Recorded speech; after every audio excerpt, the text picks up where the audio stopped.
नाज़रीन welcome back. तवानाई बहरान के हवाले से अगर बात करें तो पंजाब में सनतों को गैस की बंदिश के खिलाफ सूबे भर के ऐवान हाय सनत व तजारत और दीगर तंजीमें शाहराए ऐवान तजारत पर एहतजाजी धरना दे रही हैं इस वक्त। तो तफसीलात जानते हैं अपने नुमाइंदे मियां शाहिद नदीम से। मियां शाहिद नदीम, इस एहतजाजी धरने की क़यादत कौन कर रहा है और क्या मुतालिबात हैं इनके? जी, यहाँ पर जो है वो इस धरने की क़यादत जो है पंजाब के तमाम चैम्बर्स, जो कि 17 चैम्बर्स है, वो सब यहाँ पर पहुँच रहे हैं। और लाहौर चैम्बर ऑफ कॉमर्स से इस धरने की कॉल दी गई थी। इरफान कैसर शेख, जो कि लाहौर चैम्बर ऑफ कॉमर्स के सदर है, वो इस धरने की उन्होंने कॉल दी थी। और पंजाब के तमाम चैम्बर्स ने जो है वो मुश्तरका एक करारदाद पास की थी, जिसमें उन्होंने ये कहा था कि सनतों को गैस की तवील बंदिश के खिलाफ जो है वो 7 जनवरी के रोज़ हफ्ता को आज यहाँ पर शराय वाने तिजारत पर धरना दिया जाएगा। और इसके लिए आज यहाँ पर मुख्तलिफ सनती तंजीमें और पंजाब भर के जितने चैम्बर्स हैं, जिनमें Rawalpindi chamber, Sheikhupura chamber, Sargodha chamber और इसके अलावा और मुख्तलिफ जो चैम्बर्स हैं, वो सब के क़यादत यहाँ पर पहुँच चुकी है। और यहाँ पर जो है वो धरना दिया जा रहा है। अगर हमारे कैमरामैन आपको दिखा सके तो यहाँ पर जो है वो मजदूर जो है वो गैस की बंदिश के खिलाफ उन्होंने टायर भी जला रखे हैं। और इसके अलावा जो है वो यहाँ पर इकट्ठे हैं और हुकूमत और के खिलाफ नारेबाजी कर रहे हैं। उनका ये कहना है कि वो यहाँ पर मौजूद है और जब तक बिजली और गैस सनतों की बंद रहेगी वो इस धरने को जारी रखेंगे। उनका ये भी कहना है कि हुकूमत उनका माशी कत्ल कर रही है।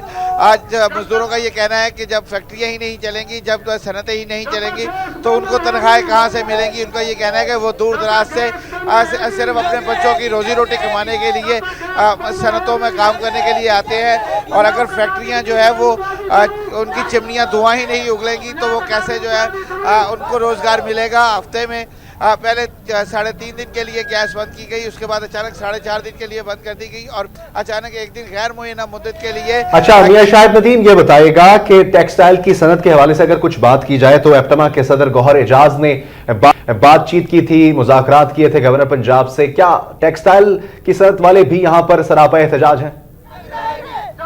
जी, अगर आप टेक्सटाइल के शोबे की बात करें तो all Pakistan textile mills association के साबिक चेयरमैन और उनकी क़यादत ने कल रात गवर्नर हाउस में वफाकी वज़ीर पेट्रोलियम डॉक्टर आसिम से मुज़ाकरात किए। और उन मुज़ाकरात के नतीजे में पंजाब की तमाम सनतों को अगले हफ्ते से 2 दिन गैस की बहाली का जो है वो यकीनदारी कराई गई।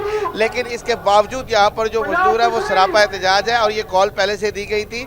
यहाँ पर जो मजदूर है उनका ये कहना है कि सिर्फ 2 दिन से पंजाब की सनतों को चलाने से उनके घरों का चूल्हा नहीं जलेगा। वो अपना नामगा रोजगार कैसे कमाएंगे, अपने बच्चों की परवरिश कैसे करेंगे, अपने बच्चों को रोजी रोटी कैसे खिलाएंगे। उनका ये कहना है कि ये सनतों को 2 दिन गैस की बंदिश जो है वो अगर तो पूरे पाकिस्तान में हो तो वो इसको कबूल कर लेंगे, लेकिन पंजाब के साथ इम्तियाजी सलूक बढ़ता जा रहा है। और सिर्फ पंजाब में ऐसा किया जा रहा है, गैस की बंदिश, उसके अलावा बिजली की बंदिश जो है वो सिर्फ पंजाब की हद तक है, बाकी तमाम सूबों में ऐसा नहीं है।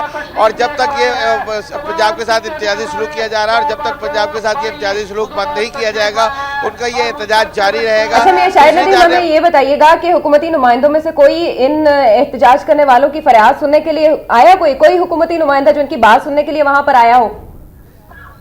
जी, अभी तक तो कोई हुकूमती नुमाइंदा यहाँ पर जो है वो इन मुजाहिरीन से बातचीत के लिए नहीं पहुँचा।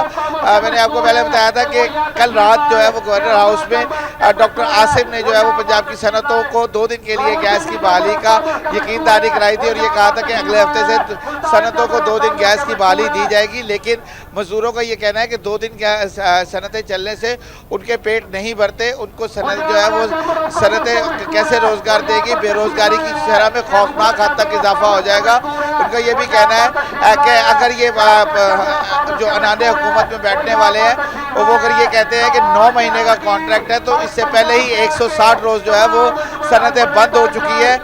मजदूर जो है वो सिर्फ 9 माह खाना नहीं खाते बल्कि उन्होंने पूरा साल खाना खाना होता है और अपने बच्चों के लिए शाहिद नदीम, एहतजाज करने वाले मुजाहिरीन की शिकायत तो बजाय हमें ये बताइएगा कि सूबे भर के जो चैम्बर्स हैं वो एहतजाज कर रहे हैं, इस एहतजाज में शरीक है, इसके अलावा अवाम की बड़ी तादाद है, तो आइंदा के लिए एहतजाज का लाहेमल तय करने के लिए चैम्बर्स का कोई इजलास मुतवक्को है आज? जी, अच्छा जरा आप अपना सवाल दोबारा दोहराएंगी? मैं शाहिद नदीम, हमें बताइएगा कि चैम्बर्स का कोई अहम इजलास आज मुतवक्को है एहतजाज का मजीद लाहेमल तय करने के लिए? जी, इसके बाद जो है वो हमारी जो चैम्बर्स के अहदेदार हैं उनसे बात हुई थी। उनका ये कहना था कि आज का एहतजाजी मुजाहरे के बाद अगर हुकूमत के कानों पर फिर भी जू न रहेंगी और हुकूमत ने कोई ऐसा फैसला ना किया जो उनके लिए काबिल कबूल हो, जिससे उनकी सनतें चल सकें, उनकी फैक्ट्रियों की चिमनियाँ धुआं उगल सकें, तो वो मज़ीद जो है वो आगे तक जा सकते हैं। बल्कि जो पिछला इजलास हुआ था उसमें यह फैसला किया गया था कि पहले मरले पर जो है वो एहतजाजी धरने दिए जाएंगे और इसके बाद जो है इसका दायरा कार पूरे पंजाब में फैलाया जाएगा। और अगर फिर भी हुकूमत जो है वो इस मामले को लेकर संजीदा इक़दाम करने पर तैयार ना हुई और पंजाब के साथ इम्तियाजी सलूक ख़त्म ना हुआ, तो इसके बाद सिविल नाफरमानी की तहरीक शुरू की जाएगी, जिसमें जो है वो तमाम किस्म की जो यूटिलिटी बिल्स हैं वो जमा नहीं करवाए जाएंगे, बल्कि वो तमाम चैम्बर्स में जमा करवाए जाएंगे। तो आज इसके बाद भी जो है वो इनका एक मुश्तरका इजलास होगा तमाम चैम्बर्स के अहदेदारान का, जिसमें अगला जो है वो लाएअमल का ऐलान किया जाएगा। फिलहाल तो अभी तक उनका जो वो है वो यहाँ पर ऐलान किया जा रहा है कि वो यहाँ से नहीं। आपका बहुत शुक्रिया। पंजाब में सनतों को गैस की बंदिश के खिलाफ इस वक्त मुजाहिरीन एहतजाज कर रहे हैं। Chamber of commerce and industry की कॉल पर यह एहतजाज किया जा रहा है। बड़ी तादाद में मुजाहिरीन इसमें शरीक हैं और मियां शाह नदीम ने यह बताया कि मुजाहिरीन का कहना है कि अब सिर्फ बयानात से काम नहीं चलेगा, बल्कि संजीदा इकदाम करने की जरूरत है।